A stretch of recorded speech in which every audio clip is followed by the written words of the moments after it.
আসসালামু আলাইকুম। অবিরাম বাংলার সংবাদে সবাইকে স্বাগত জানাচ্ছি। আসিফুর রহমান সাগর। শুরুতেই বিআরবি কেবলস সংবাদ শিরোনাম।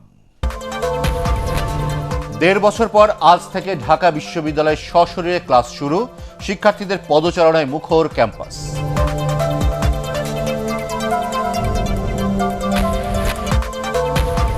দেশে হালাল খাদ্যপণ্যের সার্টিফিকেট দেওয়া শুরু, ৫০টির বেশি প্রতিষ্ঠানের আবেদন বিএসটিআইতে।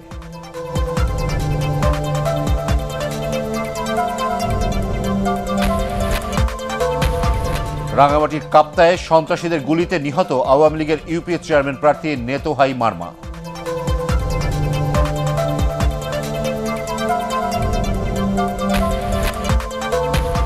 মৌলভীবাজার আঞ্চলিক পাসপোর্ট অফিসের নানা অনিয়ম সহ চলছে দালালদের দৌরাত্ম্য, বাড়ছে হয়রানি।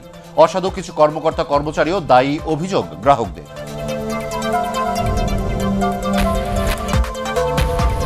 এবং ওমানে টি-20 বিশ্বকাপের বাছাই পর্ব মাঠে গড়াচ্ছে আজ। উদ্বোধনী দিনে স্কটল্যান্ডের মুখোমুখি বাংলাদেশ।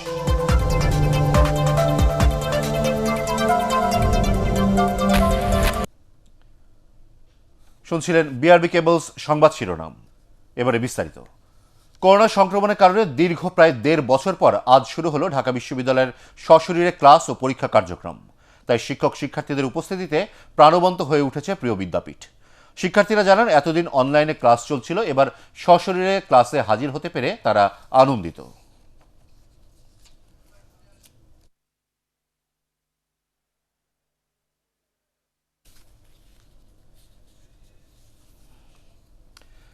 দর্শক, এই মুহূর্তে ঢাকা বিশ্ববিদ্যালয় ক্যাম্পাসে আছেন আমাদের সহকর্মী একরামুল হক সায়েম। সরাসরি চলে যাচ্ছে তার কাছে। সায়েম, দীর্ঘ সময় বন্ধ থাকার পর ক্যাম্পাসে শিক্ষার্থীদের উপস্থিতি, কি বলছেন তারা?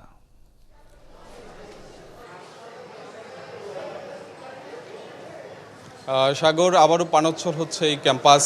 ঢাকা বিশ্ববিদ্যালয় প্রায় 18 মাস পর কিন্তু এই সরাসরি ক্লাস পরীক্ষা শুরু হয়েছে এবং আমরা যে ক্লাসগুলোতে গিয়েছি আমরা দেখেছি ভরপুর শিক্ষার্থী এবং কিছু কিছু পরীক্ষাও সকাল থেকে শুরু হয়েছে, সেখানেও শিক্ষার্থীরা রয়েছেন এবং অনেক দিন পর আসলে শিক্ষার্থীরা এই ক্লাস করতে পেরে তারা বেশ খুশি।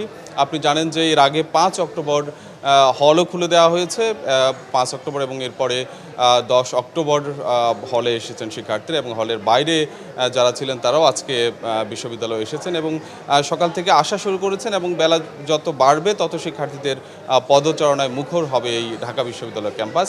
আমরা একটি ক্লাসের সামনে রয়েছি, আপনাকে যদি ক্লাসের পরিস্থিতি আপনাকে দেখাই। ইসলামের ইতিহাস বিভাগের একটি ক্লাস।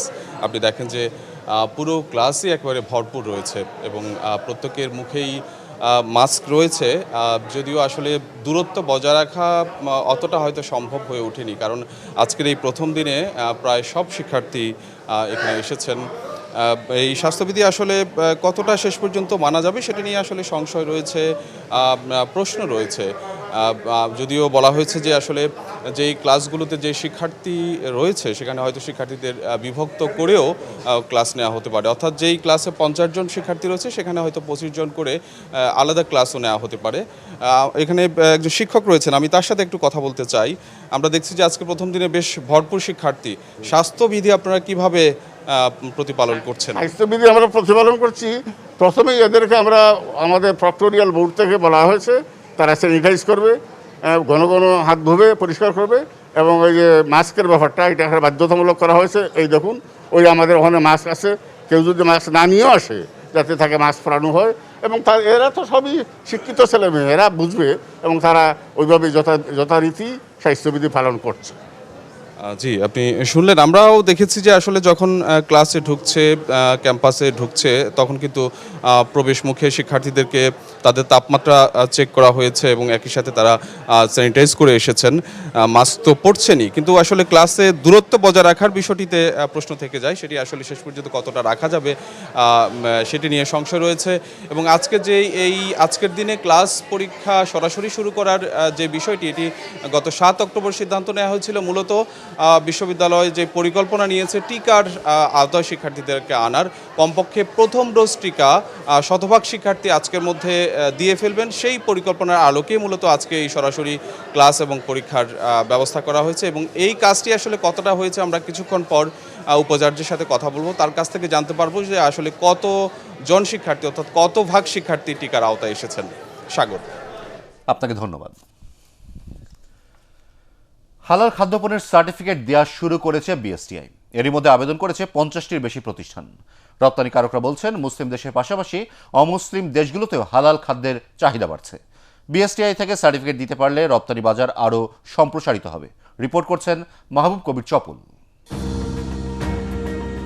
মুসলিম দেশগুলোতে সাধারণত হালাল খাদ্যের চাহিদা বেশি, তবে দিন দিন অমুসলিম দেশগুলোতেও চাহিদা বাড়ছে।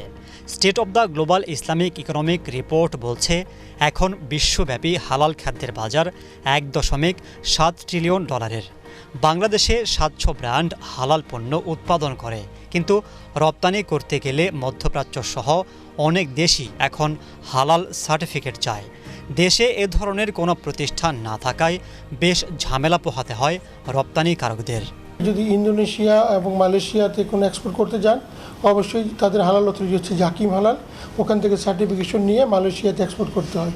মিডল ইস্টে এটা সব কান্ট্রির জন্য এটা কিন্তু বাধ্যবাধকতা ছিল না, বাট সম্প্রতি মিডল ইস্ট কান্ট্রিগুলোতে কিন্তু এই আইনটা পাস হয়েছে। ফলে মিডল ইস্টে এনি প্রোডাক্ট গেলে আপনাকে হালাল সার্টিফিকেশন দিতে হবে। আমাদের দেশে কিন্তু এরকম হালাল কোনো অথরিটি নেই। আগে আমরা কিন্তু ইসলামিক ফাউন্ডেশন থেকে কিছু কিছু সার্টিফিকেট নিয়েছিলাম আমাদের প্রয়োজনে। ওটা কোনো কোনো কান্ট্রি অ্যাকসেপ্ট করেছে, অনেক কান্ট্রি ওটা অ্যাকসেপ্ট করেনি, কারণ ইসলামিক ফাউন্ডেশনের হালাল অথরিটির অ্যাক্রিডিটেশন নেওয়া ছিল না। এসব বিবেচনা করে খাদ্যপণ্যের হালাল সার্টিফিকেট দেওয়ার সিদ্ধান্ত নিয়েছে বিএসটিআই। আবেদনও করেছে অনেক প্রতিষ্ঠান। কিভাবে হালাল সার্টিফিকেট দেওয়া হবে তার প্রক্রিয়া জানালেন প্রতিষ্ঠানটির মহাপরিচালক। রপ্তানি এই যে বাণিজ্য সম্প্রসারণের জন্য হালাল সার্টিফিকেট একটা অতি গুরুত্বপূর্ণ বিষয়, এবং সেই বিষয়টা বিবেচনা নিয়ে আমাদের গত কাউন্সিল বিএসটিআই কাউন্সিল সেটা সিদ্ধান্ত নিয়েছে যে বিএসটিআই থেকে হালাল সনদ প্রদান করা হবে। ইতিমধ্যে আমরা প্রায় 50-এর অধিক আবেদনপত্র আমরা পেয়েছি। আমাদের অডিট টিম আছে, অডিট টিম সে কারখানা পরিদর্শন করে সব কিছু মান অনুসারে সেই পণ্যটা আসছে কিনা সেগুলো যাচাই বাছাই করে যখন সুপারিশ করবে কমিটি যখন সুপারিশ করবে তখন হালাল সার্টিফিকেট প্রদান কার্যক্রম শুরু হবে। যদি কোনো হালাল লোগো থাকে, কানাডা, ইউএস, ইউকে মার্কেটেও কিন্তু আমরা একটা বিরাট বড় অ্যাডভান্টেজ পাই আমাদের প্রোডাক্টগুলোকে মার্কেটিং করার ক্ষেত্রে। সাধারণত ওখানে যারা জুইশ আছে তারা কিন্তু কোষার সার্টিফিকেট চায়। কোষার অথরিটি আমাদের দেশে নাই, বাট তারা হালালটাও কনজিউম করে। ব্যবসায়ীরা বলছেন, খাদ্যপণ্যের আন্তর্জাতিক মান নিশ্চিত করতে পারলে রপ্তানি যেমন বাড়বে তেমনি বাড়বে কর্মসংস্থানের সুযোগও। মাহবুব কবির চপল, এটিএন বাংলা, ঢাকা। রাঙামাটির কাপ্তায়ে আওয়ামী লীগের চিতমরম ইউনিয়ন পরিষদ চেয়ারম্যান প্রার্থী নেথোয়াই মারমাকে গুলি করে হত্যা করেছে সন্ত্রাসীরা। পুলিশ জানায়, শনিবার মধ্যরাতে সন্ত্রাসীরা নেথোয়াই মারমার বাড়িতে ঢুকে গুলি করে হত্যার পর পালিয়ে যায়। জেলার অতিরিক্ত পুলিশ সুপার মাহমুদা বেগম জানান, নির্বাচন নিয়ে বিরোধের কারণে এই হত্যাকাণ্ড ঘটানো হতে পারে বলে প্রাথমিকভাবে ধারণা করা হচ্ছে। এ বিষয়ে আইনগত ব্যবস্থা নেওয়ার কথা জানিয়েছেন তিনি। মৌলভীবাজার আঞ্চলিক পাসপোর্ট অফিসে নানা অনিয়ম সহ চলছে দালালদের দৌরাত্ম্য। বাড়তি টাকা না দিলে হয়রানি ও দীর্ঘসূত্রিতা ছাড়া মেলে না পাসপোর্ট। আবার নির্ধারিত ট্রাভেল এজেন্সি ও ভ্রাম্যমাণ দালালের মাধ্যমে অর্থ গচ্চা দিলেই মিলে যায় দ্রুত। ফলে স্বাভাবিক নিয়মে পাসপোর্ট করতে আসাদের পোহাতে হচ্ছে চরম ভোগান্তি। অফিসে কিছু অসাধু কর্মকর্তা কর্মচারীর যোগসাজশে জড়িত বলে অভিযোগ। মৌলভীবাজার প্রতিনিধি সৈয়দ মহসিন পারভেজের তথ্য নিয়ে রিপোর্ট নিয়াজ জামান সজীবের। মৌলভীবাজারের এই পাসপোর্ট অফিসে প্রতিদিন আবেদন জমা ও পাসপোর্ট নিতে আসেন প্রায় 4 থেকে 500 মানুষ। ঘন্টার পর ঘন্টা দীর্ঘ লাইনে দাঁড়িয়েও অনেকেই জমা দিতে পারছে না আবেদন। আবার সময় মতো পাসপোর্ট হাতে না পেয়ে বারবার ধর্ণা দিচ্ছেন অনেকেই। অভিযোগ, অনলাইনে আবেদন করেও নিয়ম অনুযায়ী সব কাগজপত্র জমা দিতে গেলেও অফিসের কর্মচারীরা নানান ভুলের অজুহাতে হয়রানি করে। এদিকে প্রবাসী অধ্যুষিত এই অঞ্চলের বেশিরভাগেরই তারা থাকায় বাধ্য হয়েই ধর্ণা দিতে হয় নির্ধারিত ট্রাভেল এজেন্সি ও ভ্রাম্যমাণ দালালদের কাছে। কিছু অসাধু কর্মকর্তা কর্মচারী দালাল সহযোগে সিন্ডিকেট গড়ে এ পরিস্থিতি সৃষ্টি করেছে বলে অভিযোগ গ্রাহকদের। স্টুডেন্ট ভিসার জন্য জমা দিয়েছে, আমার কাজ ইন্টারভিউ চলে আসে সেপ্টেম্বর সেশন, তাহলে আমি পাসপোর্টের জন্য জমা দিয়ে কী লাভ হবে আমার? সরকারি ফি হচ্ছে 8,050 টাকা, কিন্তু ওনারা এই টোটাল মিলে 12,000 চার্জ নিচ্ছে আর কি। যারা ট্রাভেলসের মাধ্যমে আসে ওদের সরাসরি ফর্মগুলো নেওয়া হয়। আমি তো দালালের মাধ্যমে করছি গেছে মাসের 1 তারিখে 9500 দিছি দালানের মাধ্যমে, কিন্তু এখন মতো আমার মহিলা মেসেজ গেছেন আমার পাসপোর্ট হয়ে গেছে। অভিযোগ ব্যাংক ড্রাফটের নির্ধারিত টাকার বাইরেও প্রতি পাসপোর্টে সিন্ডিকেটকে দিতে হয় বাড়তি 3 থেকে 4 হাজার টাকা। তবে এসব অভিযোগ অস্বীকার করেছে পাসপোর্ট অফিসের সহকারী পরিচালক। পাসপোর্টে কারো যদি নাম রইল মোহাম্মদ রফিকুল ইসলাম এমডি, কিন্তু তার এনআইডি কার্ডে আছে মোহাম্মদ রফিকুল ইসলাম, এই যে এমডি আর মোহাম্মদের এই মিসম্যাচ দেখা যার কারণে এটি সিস্টেম আটকে যায়। ভুক্তভোগীরা মনে করেন দালাল ও অসাধু কর্মচারীদের বিরুদ্ধে সরকার ব্যবস্থা নিলে সঠিক সেবা দেয়া সম্ভব হবে। নিয়াজ জামান সজীব, এটিএন বাংলা। এবার টি-20 বিশ্বকাপের খবর।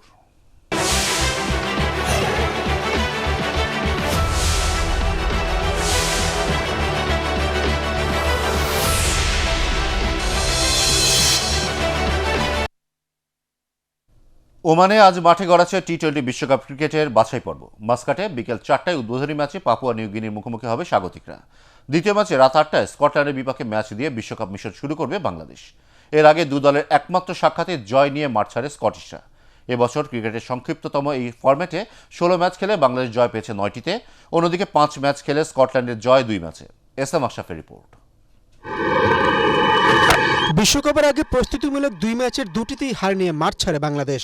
মূল লড়াইয়ে নামার আগে শ্রীলঙ্কা আর আয়ারল্যান্ডের বিপক্ষে ব্যাটসম্যানদের পারফরমেন্স সন্তোষজনক ছিল না।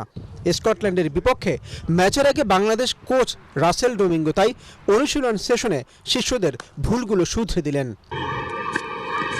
ধুমধারাক্কার ক্রিকেটে টাইগারদের মূল ভাবনা ব্যাটিং নিয়েই। উইকেটে গিয়ে শুরু থেকেই ঝড় বয়ে দেয়া ব্যাটসম্যান নেই। ওমান একাদশের বিপক্ষে অনানুষ্ঠানিক প্রস্তুতি ম্যাচে যদিও নুরুল হাসান সোহান মারকুটে ব্যাটিং সক্ষমতার আভাস দিয়েছিলেন, সেই তুলনায় বাংলাদেশের মূল শক্তির জায়গায় বোলিং। একদিকে সাকিব আল হাসান, নাসুম আহমেদদের নিয়ে গড়া স্পিন বিভাগ, অন্যদিকে মোস্তাফিজুর রহমান, শরীফুল ইসলামরা যে কোনো দলকে ঘুরিয়ে দেওয়ার ক্ষমতা রাখেন। ওমানের উইকেটও বাংলাদেশের বোলারদের জন্য সহায়ক। র্যাঙ্কিং কিংবা সাম্প্রতিক পারফরমেন্স বিচারে ফেভারিটের তকমা থাকছে মাহমুদুল্লাহ রিয়াদের দলের উপর। তবে 50 শামুকে পা কাটার রেকর্ডও রয়েছে টাইগারদের।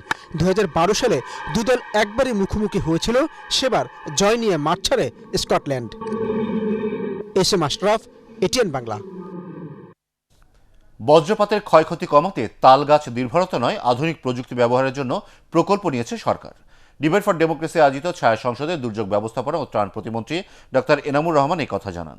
এ সময় প্রকল্পের অর্থ জনগণের কল্যাণে সুষ্ঠুভাবে ব্যবহারের দাবি জানান ডিবেট ফর ডেমোক্রেসির চেয়ারম্যান হাসান আহমেদ চৌধুরী কিরণ। আরও জানাচ্ছেন শফিকুল ইসলাম শামীম। জলবায়ু পরিবর্তনের কারণে বাংলাদেশ পৃথিবীর অন্যতম দুর্যোগ প্রবণ অঞ্চল। এরই মধ্যে দুর্যোগে জানমালের ক্ষয়ক্ষতি কমিয়ে আনতে টেকসই, নিরাপদ, দীর্ঘমেয়াদী নানা রকম প্রকল্প নিয়েছে সরকার। এমন প্রেক্ষাপটে এটিএন বাংলার ডিসি স্টুডিওতে ডিবেট ফর ডেমোক্রেসির আয়োজনে অনুষ্ঠিত হলো দুর্যোগে ঝুঁকি হ্রাসে সরকারের গৃহীত কর্মসূচি নিয়ে ছায়া সংসদের। অনুষ্ঠানের প্রধান অতিথি দুর্যোগ ব্যবস্থাপনা ও ত্রাণ প্রতিমন্ত্রী জানান, দুর্যোগ মোকাবিলায় বাংলাদেশ এখন রোল মডেল। দেশে আরও 1000 সাইক্লোন শেল্টার নির্মাণ করা হবে। দুর্যোগ মোকাবিলায় প্রাইভেট সেক্টরকেও এগিয়ে আসার আহ্বান জানান তিনি। আমরা বাংলাদেশে 723টি স্টেশন বসানোর জন্য পরিকল্পনা নিয়েছি। বজ্রপাতের সম্ভাব্যতা নির্ণয় করবে এবং অ্যাপের মাধ্যমে রিজিওনাল মোবাইলগুলোতে মেসেজ দিবে। আমরা তাল গাছের মধ্যে নাই, উন্নত বিশ্বের সাথে তাল মিলিয়ে বজ্র ব্যবস্থাপনা আমরা গ্রহণ করেছি। এ সময় ডিবেট ফর ডেমোক্রেসির চেয়ারম্যান হাসান আহমেদ চৌধুরী কিরণ বিভিন্ন বিশ্ববিদ্যালয়ের দুর্যোগ ব্যবস্থাপনায় ডিগ্রিধারীদের জন্য বিসিএসে দুর্যোগ ব্যবস্থাপনা ক্যাডার চালুর সুপারিশ করেন।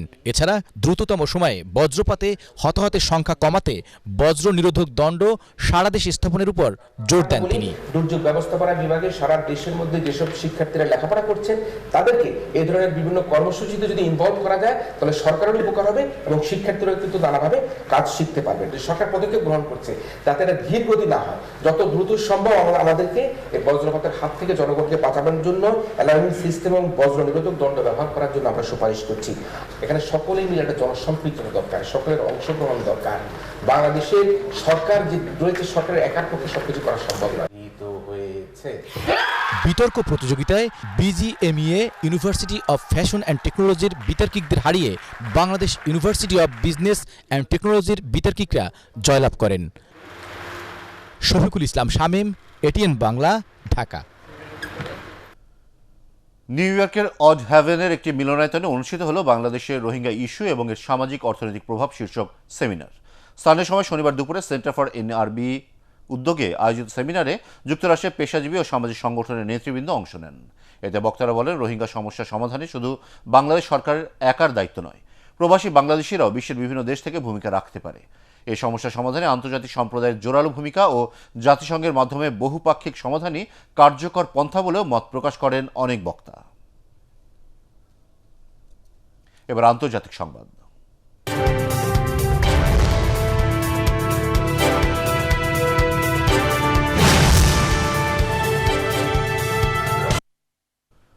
ভারতের কেরালা রাজ্যে প্রবল বৃষ্টি ও ভূমিধসে 5 জন নিহত হয়েছে, নিখোঁজ রয়েছেন আরও বেশ কয়েকজন। এনডিটিভির খবরে বলা হয়, সবচেয়ে বেশি ক্ষতিগ্রস্ত হয়েছে কেরালার ইদুক্কি ও কোট্টায়াম জেলা। প্রবল বৃষ্টিতে এসব এলাকার অসংখ্য মানুষ পানিবন্দী হয়ে পড়েছেন। এতে বহু ঘরবাড়ি বিধ্বস্ত হওয়ার খবর পাওয়া গেছে। ক্ষতিগ্রস্ত এলাকায় উদ্ধার তৎপরতা চালাচ্ছে সেনা ও নৌবাহিনীর বিশেষ টিম। আবহাওয়া বেশি দুর্যোগপূর্ণ হওয়ায় কাট্টায়াম, ইদুক্কি, ত্রিচুর ও পলক্কর জেলায় জারি রয়েছে রেড অ্যালার্ট। এছাড়া আরও 6টি জেলায় অরেঞ্জ অ্যালার্ট জারি রয়েছে। এসব এলাকায় আজ সকাল পর্যন্ত বৃষ্টিপাত হতে পারে বলে পূর্বাভাস দিয়েছে দেশটির আবহাওয়া অধিদপ্তর। এবারে জানিয়ে দেব পার্টেক্স খেলার খবর।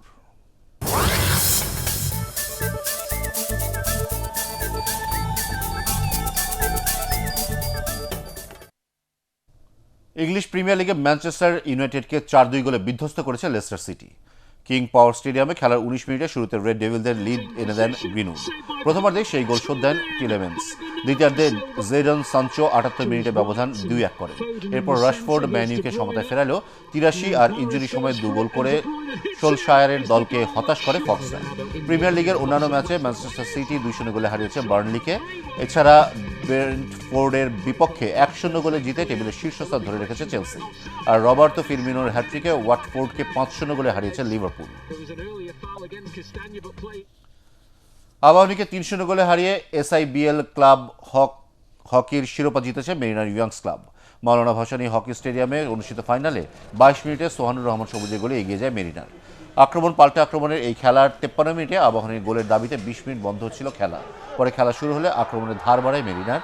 শেষ দিকে অভিষেক ও সোহান গোল করলে বড় জয় নিয়ে মাঠ ছাড়ে মেরিনার। ফাইনাল শেষে বিজয়ী দলকে পুরস্কৃত করেন বাংলাদেশ হকি ফেডারেশনের সভাপতি ও বিমান বাহিনীর প্রধান air chief marshal Sheikh Abdul Hannan.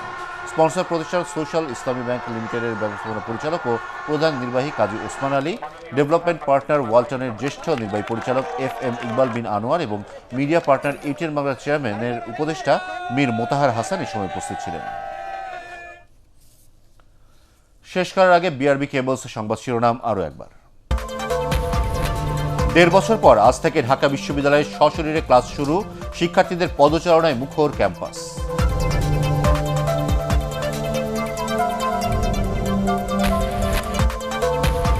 দেশে হালাল খাদ্যপণ্যের সার্টিফিকেট দেওয়া শুরু, 50টির বেশি প্রতিষ্ঠানের আবেদন BSTI-তে।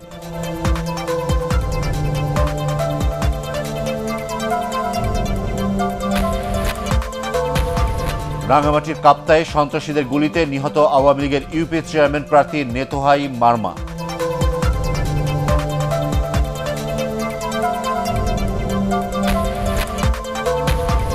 মৌলভীবাজার আঞ্চলিক পাসপোর্ট অফিসে নানা অনিয়ম সহ চলছে দালালদের দৌরাত্ম্য, বাড়ছে হয়রানি। অসাধু কিছু কর্মকর্তা কর্মচারীও দায়ী, অভিযোগ গ্রাহকদের। এবং ওমানে টি-20 বিশ্বকাপের বাছাই পর্ব মাঠে গড়াচ্ছে আজ। উদ্বোধনী দিনে স্কটল্যান্ডের মুখোমুখি বাংলাদেশ।